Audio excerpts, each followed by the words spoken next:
Allah dali waturu jango alayhim e dow maɓɓe naba abnay adama ɓiɓɓe ɗiɗo adama bil haqqi sabi gonga ide qarraba tuma nde ɓe ɗiɗo ɓattinno qurbanan ɓattorɗum mi mana tuma nde ɓe ittuno sadaka legoy fa tuqubbila min ahadima jaɓana goɗɗo e maɓɓe ɗum woni habila walam yutaqabbal jaɓanaka min al akhari o e ɗum woni qabila kala mo jaɓanaka sadaka wi a ɓamin sadaka on jaɓaka an jaɓama laɓutulannaka mi waret kala jaɓanaɗo sadaka wi ɗum woni habila innama yataqabbalu andu Allah jaɓanta sadaka minal muttaqina ko huloɓe Allah ɓen wakkilo wona hulowo Allah hande kadi sa itti sadaka Allah jaɓa min noon la in basatta wallahi sa fonti ilayya faade yadaka jungo magol li taqtulani fiya waran ma ana min mi wonale bi basirin miɗo fonta yedi e jungo ango ilayka faade ma li aqtulaka yomi ware bi mana min mi yettotakoma inni mi akhafu llaha miɗo huuli Allah rabbal alamina jeeɗo windere nden o inni mi uridu miɗo faala an tabu ande ruttodota ɓe ismi wa ismika bakkatu an wo bakkatu ma an wo fiya mum fo yaada e mum fota kuna laatoɗa min asabi naari jeeyaɗo yimɓe yiite wa dalika ko ɗum ɗo jazau zalimina won joddi toñoɓe ɓen fa tawa atlahu cuɗanimo kanko qabila nafsuhu wonki makko kin ɓayi inna nafsa la ammaratun bisui daiman wonki kañum koko boni tu yamirayma ki cuɗanimo qatala akhi wargol musidɗo makko fa qatalahu o warimo o wari habila ko woni ko adi mayde e ɓiɓɓe adama ɓen fasba wonti min al khasirina jeeyaɓe e perduɓe kanko qabila ko ɗum waɗi ila ɗo ha ñande dargal dari ila ɗo ha ñande dargal dari kala warɗo goɗɗo qabila heɓa pourcentage toon kala sunninɗo sunna ko neɓa gollitirede foti ko bonɗo foti ko moƴƴo o heɓa pourcentage mum fa ba'atha Allahu Allah immini ghuraban colal yabhathu ngal asingal wiƴƴiti fil ardi ka leydi li yuriyahu fiyo ngal hollumo kayfa yuwaari konno surrirta sawata akhihi fure nene goto makko o qala inni ya waylata e jallo an ajastu min mi ronku an akuna nde jaka nde mi laatoto mithla hada al ghurabi sifa ngal colal fa waari mi surra sawata akhi fure nene goto an o jaka ɗum hay metta fiitode min mi tampidi o fure mi yangodimo e ɗum fo mi ronku andude konno surrirte fasba on tinnannade mina jeeyaɓe ninsuɓe kono noon nin seɗen wona nin se ko wari oya kon koko tawi kon jeeya ɗum ko ni surrirte metta fi ɗum fo o anda ko ɗum ɗon o ninsi haray kissa juutuɗono ɗo musidɓe julɓe eɗon andi ɓiɓɓe baba adama ɓen ko nene goto baba gotoɓe jombidirta nene meɗen Hawwa o siwti kiwti 50 ɗum woni ɓiɓɓe jeetato gorko e debbo joni noon kala siwtaɓe ɓen ɗiɗo jombidirta ko o ciwto oɗa jomba ciwto oɗa o ciwto oɗa jomba ciwto oɗa joni noon yeeyi ɗo ha mo haabila duwa jombude on tawi on ko labaɗo moƴƴa ɓuri mo qaabila duwa jombude on qaabila wo ko kanko jombata mo haabila jombata on satti hakkude maɓɓe baba adama haaɗi qaabila o sali baba adama inna joni yahe itton sadaka kala mo Allah subhanahu wa taala itti yiite ngen hari sa itti sadaka ko ɗon e ɗon andata jaɓama jaɓaka ɓaari koye yiite jippo sunna ñamete on haray ɗon holli sadaka ma on jaɓama annabi adama wo ɓay on jaɓɓayi on jaɓanali lan ko ɗum woni ɓay qaabila jaɓanalimo o joni haray itte sadaka nabon kala mo yiite ngen sunni ñamete mum haray ko on mari gonga ko on jombata ji on kala mo yiite ngen sunnal haray ko kanko woni toñude yo accu baba adama no andi kon bon toñude wonɗo toñude on no andi kon bon toñude gonguɗo on no andi kon bon toñude ɓe naɓi tawi noon haabila kanko ko ne o dammi o dari sakari ɓurdi fayde andi hulɗo Allah on o hulay Allah e cenɗe ɗen fof o naɓi tun yiito nge jippi sunni babila kanko ko remowo o naɓi ñamete ɓurɗum wonde deeli on ko mara valeur kon few o naɓi yiito ngen memale donc o daari o tawi o yani baba makko jonnitimo fenande ka sadaka ɗo kadi ɗum ɗo kadi jonnitimo fenande o inni ha kanko o waray o donc haray ko yen watti musidɓe julɓe awa ko min ajili dalika ko sabu ɗum ɗo ila ɗo katabna men fardiri ala bani israila dow bani israila annaw ko woni man qatala nafsan kala warɗo wonki wi gayri nafsin ko alda e wonki goo mi mana on waraɗo arana goɗɗo go o wari ko hoore teware tun o waririmo o wari on o fasadin ma goto kala waɗuɗo bone fil ardi ka leydi faka annama qatala nasa bakka toon ka sikka e warima ɓen jamiyan ɓeɗen dangal waman ahyaha kala wurnuɗo kadi wonki wooti alegoy kala waɗɗo saabu goɗɗo wuuri ñamminimo ma honnimo ma ñawdimo ma holtinimo ma sortimo e ley koyɗe ka goɗɗo wonnomo warde haray o heɓay kadi baraji faka annama ahya nasa sikka e wurniɓe ɓe jamiyan ɓeɗen dangal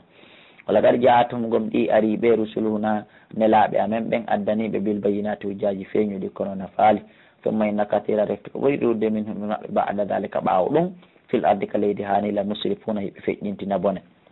Allah dali innama jaza'u alladhina ande ko ni jodde ɓen yuharibuna allaha ɓeno haɓa Allah subhanahu wa ta'ala wa rasulahu e nelaɗo makko on wa yas'awna heɓe yaha fil kowoni haɓugo Allah e nelaɗo on mbimana ko haɓugol yimɓe Qur'an ɓen e yimɓe sunna ɓen. Goɗɗo wata haɓude Allah e nelaɗo, kono sa haɓi gollitiro Qur'an e sunna fimo gollitiri haray holli ko Allah e nelaɗo on haɓuɗa. wa yas'awna ɓe yaha fil ardi ka leydi fasadan bonnugol, si ɓe nanngama ko gotel e ɗi condition ji ɗo e gotel e ɗe lette ɗo woni ko ɓe waɗete an yuqattalu ko nde ɓe warete, mbimana si tawi hawriti ɓe warino koye ɓe ware, aw yusallabu ma ɓe fempe si ɓe ware, ko ɗum woni so tawi woni laatike ɓe wujji ɓe jatti ɓe barmini yimɓe ɓe wari haray koye ɓe fempe ha ɓe gayne si ɓe ware. aw to qatta ama taƴe aydihim juuɗe maɓɓe ɗen war juluhum e koyɗe maɓɓe ɗen min khilafi immorde lutodiran, mbimana si ɓe nanngama ɓe ittali wonki ɓe warali goɗɗo, kono ɓe taƴi koyɗe yimɓe buy e juuɗe yimɓe buy haray koye juuɗe koyɗen taƴe lutodiren. aw yun faw ma ɓe riwe minal arde immorde ka leydi, koye nde tama ɓe riwete mbimana ko si ɓe nanngama tawi ɓe warali ɓe taƴali jungo goɗɗo kadi kono ɓe jatti jawle buy haray ɗon koye ɓe riwe ɓe itte ka leydi, ɓe ɗeɗɗi yimɓe ɓe waɗi crime ji koye ɓe riwe ɓe itte ka leydi, haray ko ni woniri sanction ji ɗi no warritene hoorema. ɓe wi woɓɓe wi nokkugo e deftere goo nde Ibnu Taymiya windi imamu Salihu Usaymin sharhi hiɓe innande siyasatu shar'i kamɓe ɓe inni ka tafsir ɗon hiɓe addi ngofirgo adduɗen ɗo hagayni ɓenni maɗum e nele imamu on nokkure ɗon ko yo suɓine, siko ɓuranimo ko wargol ɓe so andi ko waregol ngol hande e maɓɓe koɓe ware, siko raɗegol hande e maɓɓe ɓe mana ko imamu on ndaaru kala ko ɓe handi e mum o waɗa ɗum. dalika ɗum ɗo lahum nodan ɓe fesini wirtere fi duniya kaɗuna walam nodan ɓe fil akhirati kala har adabu letta azimun mawnude. illa alladina sona ɓen taabu tuuɓeɓe min qabli ko adi an taqdiru alayhim on hattande ɓe, o laatinoɓe ko waɗaynoɗo bone kono kanko tun o tuubi o ruttike o laɓɓini ɗo yon nanngumo haray ɓen ɗon terte ɓen ɗon fa alamu ande anna allah no allah gafuru ko yafotoɗo rahim ko yurmeteɗo. kono noon o accali ha on waɗi enquête on nanguimo ko wiyata toon mi tuubi mi wattata e makka wallahi ɗum ɗon sendata on haray waɗe sharia on e hoore makko. ya ayyuha alladina kono e ɓe amanugol mi ittaqullahu le allah de hobbata ko ɗaɓɓe ilay faade ka makko alwasilata jokkorgal wa jahidu tinne fi sabili fi ɓantugol law dina makko kan lallakum gasa on tuflihuna on malnoyte. inna alladina ande no ɓen kafaru yedduɓe law anna lahum hara hino wodani ɓe ɗo ma fil ardi bihi kon ka leydi jami an dendangal wa misalaw e yeru mum kadi ma aho wattude e muɗum si allah nanguiɓe ñande dargal liyaftadu bi fiyoɓe sottorɗum ɗo min adabi yawmil qiyama immorde e lette ɗen ñande dargal hara hiɓe mari leydi ndin tew jawle kange, hiɓe mari leydi goo kadi hara nandi ɗo tew kange e jawle, so ɓe yetti ɗum ɗo ɓe jonni allah fiyo allah accotoɓe hara o lettali ɓe ma to ɓobbila min hum ɓe jaɓantake ye awa holli ko fokkiti e ɓe no tiiɗi nafere male ɓe mara ɗum walam nodan ɓe adabu lette alimum musili ko andingol en o falji ɗo yawiki allah yeddi allah ɗo ha yahama ñande dargal solution wo ko watta ha allah accanamo ala ko andingol en ɗum. yuriduna ɓe no faala an yahruju yuriduna ɓe faale si ɓe nadama ka yiite ɓe faale an yahruju nde ɓe yaltata minan naari immorde ka yiite tawa noon wama hum ɓe wonali e ɓe harijina yaltoɓe min ha iwa e yiite nge wala hum nodani ɓe adabu lette muqim ñiɓuɗe ɗe iwata eɗe natande sharia gujjo wassari go gorko gujjo wassari gattu e debbo gujjo si ɓe nanngama ɓe wujji tawi kadi chartiji ɗin no timmi wona wasi ɓe weela ha ɓe wujji wona wasi kadi ɓe hoccu ko ɓe wujji kon kadi tawi hino e nder maral goɗɗo ɗi taski ɗiɗo fof piiji taskete ta kadi ko ɓe wujji kon no yoni molon seeɗa haray haala ala sokugol ɓe ala piigol ɓe ala ittingol ɓe ala faɓu taw ko yon taƴu aydiyahuma juuɗe maɓɓe ɗen so tawi ɗiɗo correspondi toon jasan ɗum ɗo ko joddi mima kasaba saabu koɓe faggiti kon na kalan ɗum ɗo ko lette min allah immorde ka allah wallahu allah azizun ko tedɗo hakimno ko ñeñuɗo ñawre makko nde allah e gandal makko e hikma makko o taskiki o taw ko ɗum ɗo toni le seul solution ko wawata accinde yimɓe wujjugol gollitiren o sharia musidɓe julɓe on yiyay sen gollitiri o sharia magasin ji madina ɗin siɗen faala en acca eɗen sokata banque ji ɗin siɗen faala en acca en sokata e bogoro e laaki accita e marsude gardien accata ƴettede saabu ngoy ka accay faman taba kala tubuɗo min mbaade zulmi ɓawtoñe makko ɗen wasula o moƴƴini fa inna allah hande no allah yetubu alay o jaɓanaymo tububo yeew inna allah hande no allah gafurun ko yafotoɗo rahimun ko yurmeteɗo alam ta alam e anda anna allah no allah lahu ko kanko dani mulku samawati lamagol kammuli ɗin wal ardi e leydi ndi yu'adibu mo letta ma yasha mo yiɗi lettude yaghfiru mo yaafo liman sha nan dow mo yiɗi yaafaade wallahu kanko Allah ala kulli shay'in dow kala hunde qadirun ko wawɗo ya ayuha rasul kayo nelaaɗo on la yahzunka wota sunine wota mette alladina ɓe sarino on ɓeɗodirde fil kufre e keferan ka koye ɓe waɗa foolo yarugol beere foolo zinugol foolo ittugol wonkeji ɗum no sunina julɗo kono Allah daali haccu ɗum wota sunine min alladina immorde ɓe galuɓe amanna min gomɗini wiitiɓe ko julɓe mbiya fo waymi ka kundule maɓɓe walam to min gomɗinali qulubum ɓerɗe maɓɓe ɗen wa min alladina immorde ɓen haadu alyahudaɓe sammauna heɗitotoɓe lil kadibi fi fenoygol na fi yoɓe faamu sammauna heɗitotoɓe li qawmin fi yottintinoygol e yimɓe akharina woɓɓe goo lam yatuka tawɓe aralima kamɓe ko ɗum ɓe heɗorto bayana ko fiyoɓe fillitanoyoɓe aral ɓen fiyoɓe fenoy yuharrifuna al kalima ɓe sansoya konngol ngol min mbadi mawadi ɓawno ngol walori noon ɓe yottintiniroya haranano ɓe naniri noon yaquluna ɓeyna in utitum yahe ka mouhammadou o ñawana si on jonnoyama haada ɗum ɗo fa hudujaɓe mana so ñawiroyi ni ƴette waylam tu taw so o jonnirali on ni si o ñawanali on ɗum ɗo fahdaruhu rene sale pottite wota fiɓe sunine minen e ɓe men huwodiray ko sortame selal o man yuridillahu kalam Allah falana fitna taw fitna makko on wallahi falan tamlika lahu ala wawan ɗomo min allahi mode kalla chein hay hunde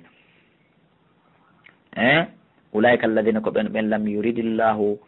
Allah fa alaka an yutahhira nde o laɓɓinta qulubum ɓerɗe maɓɓe ɗen o waɗi pere halkugol ɓe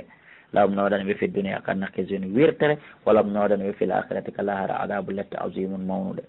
sammawuna ko ɓe heɗitotoɓe lil kadibi fi fenoygol akkaluna ko ɓe ñamoɓe lissohoti ko harmi fa in jawuka si ɓeeɗo arima fiya ñawanɓe hiɗa suɓina fahkum ñaw baynum hakkude maɓɓe o aride anhum ma ɗurnoɗaɓe selaɓe fes ko ɓurat maw wayn toride anhum sa ɗurnike ɓe falan yadurruka cheyan ɓe lorrirtama hunde ɓe wawanama hay hunde wayn hakkamta kon noon sa ñaway hakkude maɓɓe fakum ko ya ñaw baynum hakkude maɓɓe bilkis no nun ɗiɗi sa noddama ya ñaaw hakkude alyahudaɓe ɗiɗo ma hakkude annasaraɓe ɗiɗo wona dina maɓɓe kan ñawitta ko dina ma kan inna allaha no Allah yuhibbul muqsitina mo yiɗi ɗum ɗo ɓende o kay fatode nako honno yo hakke mu naka ɓerata ɓe ñawinoraka ma waynam naka maɓɓe a tawratu tawrata fiyayno e nder mayde hukumullahi ñawre Allah nde yoɓe fontu nden ɗon ɓe ñawitira summa yatawallano refti ɓe huccitiɗi ɓe salike nden ɗon mbade dalka ɓaw ɗum ɗin sariyaji ɗiɓe sali nder toon ko ɗin kadi woni ka qur'anare ko gotum wama ulayka ɓeɗo wona haliɓe mu'minina gomɗinɓe inna men anzalna men jippini a tawrata tawratare nde fiyano e nder mayre hudan pewal wa nurun e annora yahkumu biha yo ñawitirnde annabiyuna annabaɓe ɓe alladina ɓen yahkumu biha ñawitirinde annabiyuna annabaɓe alladina ɓen aslamu silmunoɓe jebbilani Allah lilladina wonande ɓen haadu alyahudaɓe wa rabbaniyuna e karamukoɓe alyahuda wal ahbar e karamukoɓe annasara bima tuhfizu sabu konko ɓe hunjinaɓe janna min kitabillahi morre deftere Allah nden wa kana ɓe laati alayhi dow deftere Allah nden shohada ko ɓe seediɓe fala tahshawu nnasa kono yo gomnuɓe kono yo julɓe kono yo jiyaɓe an wata on hulu yimɓe ɓen wakhshawni hulela min mi ittay hande kadi peeji ɗin fof wona hulayɗi on son suusilan mi itta peeji ɗin kadi fof ɗi suusa on mi itta hima e mirin e mo on wala tashtaru watan wattuto bi ayati ayaji anne samanan qalilan coggelel fanɗugel o mallam yahkum kala ɗo mo ñawitirali bima anzalallah kon ko Allah jeppine fawlay kayre ko ɓen ɗomol kafire noon heferaɓe ɓen wa katabuna Allah daali men fardi alayhim e dow maɓɓe fiha e nder ɗen defte tawrata injila e nder qur'ana kadi tigi anna nafsa bin nafsi wonde wonki no wayde saabu ki wari wonki wal ayna bil ayni yitire no tufire saabu joom mayre tufi yitire goɗɗo wal anfa bil anfi kinal no taƴire saabu joom maggal taƴi kinal goɗɗo wal udunu bil uduni nowru no taƴire saabu nowru wa sinna bis sinni ñiri no ɓolire saabu ñiri ko raɓɓeɗi ko wal juruha darmeji ɗi fof isasun ko yettodirteɗi gaseteɗi yettodirede ɗi no toon ɗi gasatake yettodirede en noddo e kan numéro ji ɓeyde yaññidirande faman tasaddaqa ɓe kala okkitirɗo ɗum kala yaafiɗo ɗum ko waɗa kon haray fawa ɗum ɗon kaffaratu law woni kaffara wonannewa wa man lam yahkum kala ɗo mo ñawitirali bima anzalallah nde qur'anare nde Allah jeppini e hoore honno innete salagol nde fa ulaika rabɓe ɗo humu zalimi ko ɓen toñuɓe hoore mum ɓe gongini nde konde ñawande konde hanande ñawitirede yo kono ɓenni ɓe sali ɓe ñawitirtande ɓeɗo woni toñuɓe hoore mum o gaffayna men lontini ala atharim e dow ɓeɗo ɓaawo e dow batte ɓe annabaɓe feƴƴuɓe ɗo mbi isa ibni mariame musaddiqan ko gonginɗo lima bayna yaday konko wontiri yeeso makko min tawrat immorde e tawrat a watayno mi hokkimo kanko kadi al injila fiino e nder mayre hudan peewal wa nurun e yannora o musaddiqan kone gonginde lima bayna yaday ɗe wontirɗe yeeso mayre min tawrat immorde e tawrat a hudan konde peewal wama isatan konde wajulil muttaqina wonande huuloɓe allah ɓe koni waliyahkum yo ñaawir ahlul injili yimɓe injila ɓe bima anzalallahu konko allah jeppini fi e nder mayre o wallam yahkum kala ɗo mo ñawitirali bima anzalallahu konko allah jeppini fawlayka ray ko ɓen numul fasiquna ko ɓen fasiki homɓe woni ɗo kadi ko tawɓe ino gomɗini yo ko qur'an do a ñawitirede kono ɓen he qur'an nde hana ñawitirede nani ɓe gomɗini konde gonga kono ɓe sali ɓeɗo kadi ko fasikiɓe wa anzalna min jippini lay kafade mal kitaba deftere nde mbila kesobi gonga musaddiqan kone gongende lima bayna yaday ɗe wontiɓe e somayre minal kitabe immorde e deftere wa muhayminan kayre qur'an no konde ƴellitinde alayhi e hoore ɗeya foof moɓediri kone ɗeya kon fof watte e nder mayre ko ɗum woni qur'an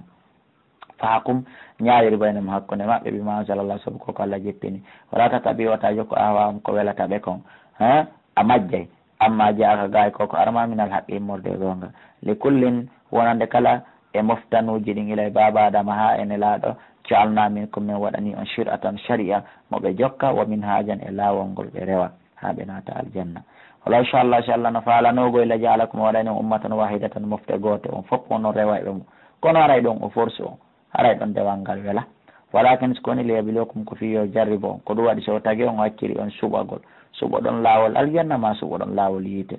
fima atakum e fi konko okki on fastabiqul khayrati aɗondire e gollugol ko moƴƴi si wako to heewi aɗondiren juulugol si leer suuma e yoni aɗondiren e horugol sen heeɓima nan konko yaare hajju aɗondiren e yawgol ittugol sadaka aɗondiren ilallahi ko faade kala marji ko ruttorde mon nden jami an on dendagal fa yunabbi'ukum o humpitama bima kuntum konko laatino ɗon fiye muɗum tahtalifuna hiɗo luutodira yo allah waɗen hettoɓe googa nden ñande kono noon ɗum ko sen gollitiri qur'an e sunna wani wa an siko woni wani comme siko woni ñaawiri baynam hakkunde maɓɓe bima anzalallah ko allah jeppini kon ɗum qur'an wala tatabi wata jokko ahwa am ko welataɓe kon wahdarhum reeno e maɓɓe ko dansereɓe an yaftinuka fi wata ɓe fitine an baadi ɓe itti e yoga ma anzalallahu alayka ko allah jeppini koye ma bimana ɓe itti e qur'anare nde fa in tawallahu so ɓe hocciti ɓe salke fa alam andu annama yuridullah ko allah faala an yusibam ko nde heɓintaɓe bi baadi dunubim yoga e saabu yoga e bakkatuji maɓɓe ɗin wa inna kathiran ande ko ɓuri ɗuɗude minan nasi immorde yimɓe ɓen la fasiquna ko ɓe yaltuɓe e ɗofta